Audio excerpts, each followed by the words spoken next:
Hey all, Rach here. Said earlier in the week that I would do a video on sleep paralysis. It's something that's very close to my heart, and I've been piecing the puzzle pieces together through my own experience and working with clients on it. So I thought I would bring you some high frequency information on it that will really just catapult your experience, not just with sleep paralysis, but dealing with any form of negative entity, haunting, um, feeling like you're being pushed off your path of love and light. Any of these experiences, this information will be highly valuable to you. So it brings me lots and lots of fulfillment to bring this information to you. So I'd love for you to listen and write in the comments how it's helped you. So sleep paralysis, let me give you some info on my journey with that. A few years ago, I got into a relationship I probably shouldn't have really got into, and that's when my sleep paralysis started, when I was facing some demons with that. And the first time I experienced it, I was laying in bed, and I woke with like this dread, this feeling of dread, and it was if my spirit sort of sat up out of my body and looked to the right. And as I looked to the right, I could see this sort of black shadow figure standing there in the hallway. And I was actually sleeping in the lounge room for some reason. I like fell asleep there watching TV or something. And I saw on the DVD player in front of me, there was sometimes like on electronics, there's a light that stays on all night. It was like that. And I remember thinking to myself, I'll know when it comes near me, because it'll walk past the light and the light will go off. And then like pretty much instantly, that's exactly what happened.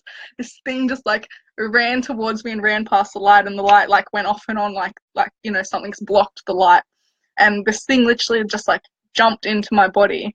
And it's a weird thing, because when you have sleep paralysis, you can't move, you can't scream, you can't do anything. It's a really strange experience, very terrifying. And it felt like this thing jumped into my body. And so the next morning I woke up feeling like I'd been possessed, and like all these awful things had happened to me, because I didn't understand what it was.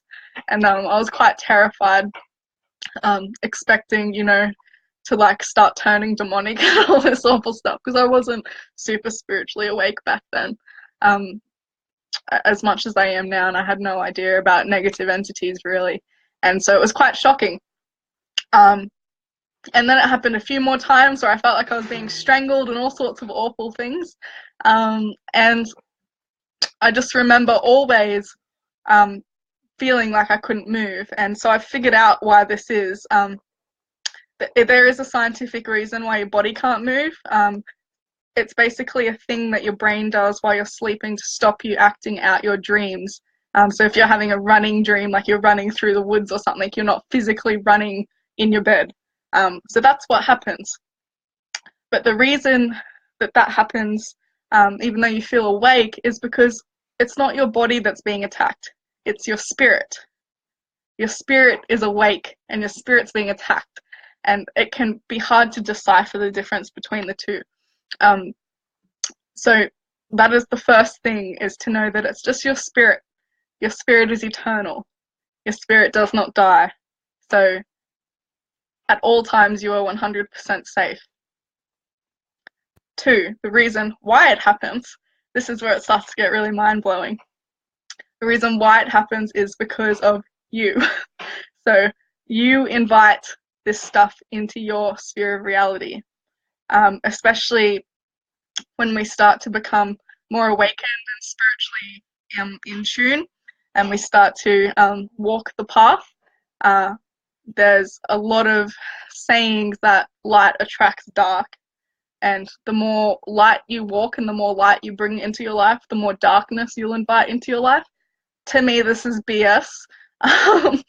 If you believe it, then yes. But the fear around that's programmed into us through a whole bunch of things like supernatural scary movies and haunted houses and all that sort of stuff that's negatively programmed into us from children sets us up to experience this. And so with my own experience of sleep paralysis and talking to other healers and people that have helped people overcome it, we found a common theme that often you're attacked when you're actually trying to astral travel and leave your body to go elsewhere and learn lessons, which I touched on in my last video. And so you're being inhibited from doing that. But it's up to you to break the cycle. And I'm about to tell you how I did that personally. I haven't experienced sleep paralysis in over a year and a half, and that was through my own empowerment. So when it started to happen again, and I was becoming more of an empowered spiritual person, I said no to being a victim to it in the moment too. So when it started to happen, I would go, nope, not happening, go away, and say that, scream that in my mind, because you couldn't physically scream. And that's why you can't scream or say anything, is because it's not your body that's being affected, it's your spirit. And so I would scream in my mind, go away, with like such power and might. And often that would work. The other thing that also worked was imagining a golden protection bubble around myself and calling upon, you know, my angels and spirit guides and star family to help me. And that would help too.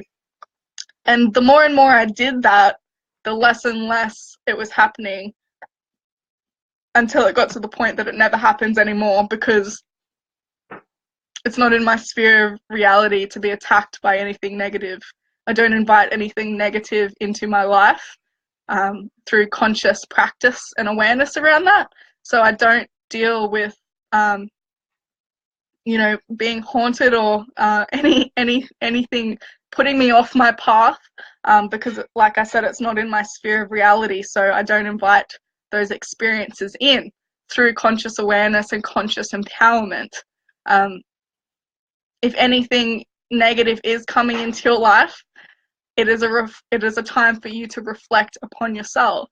If you're feeling like something's haunting you or something's putting you off your path and steering you in a direction you don't want to go, it's time to ask yourself, why am I inviting this in? How have I invited this in? And what can I do to get rid of it? What is it about me that's causing this to happen? Because you create your reality. So everything in your reality, good or bad, is all there from your choices and your thoughts, your beliefs. So if anything negative is there, it's time to ask yourself, what is going on? What do I need to heal? What do I need to look into? It's all up to you. You are not a victim. You are an empowered spiritual being, and it's time to really deprogram the idea of anything negative being able to affect you. When you can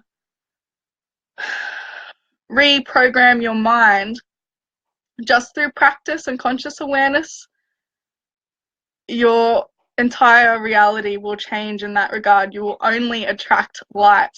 Light doesn't have to attract darkness. Light can attract light if that is what you believe. So when you come across these beliefs that you may have, or that other people say to you, or you read it somewhere, it doesn't mean it's true. You question it and make up your mind on it as to whether you think that's true and whether that belief will be beneficial or not to you. So if you are experiencing anything negative, question yourself as to why. And if you do experience sleep paralysis or any negative spiritual encounters, you have the power to overcome it. You have the power to get rid of it. You are much more powerful than you have been led to believe. And I believe in you, and you should too. So write in the comments any experiences you've had, any insights you have on this. I'd love to hear.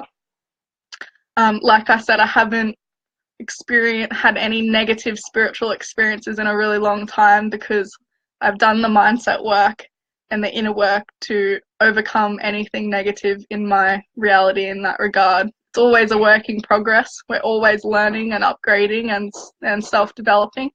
But it brings me much joy to be able to help other people with it now. I find the biggest block for spiritual people with negative entities is oh, I can't do that because I might invite something bad in. Like, I can't do channeling because I might channel something negative, or I can't do a Ouija board because I might channel something negative, or I've got to be careful working with that person that I don't invite something negative into their field. This is all beliefs you should reconsider and look at and see if they are beneficial to your journey. Are they hindering your journey? Most likely.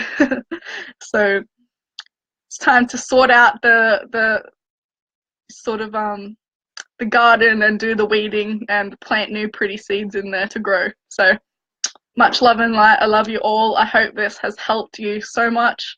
And it brings me so much joy to be able to help people with this side of things, help you truly step into being empowered spiritual beings of light changing the world. So I can't wait to hear from you. Much love. Bye.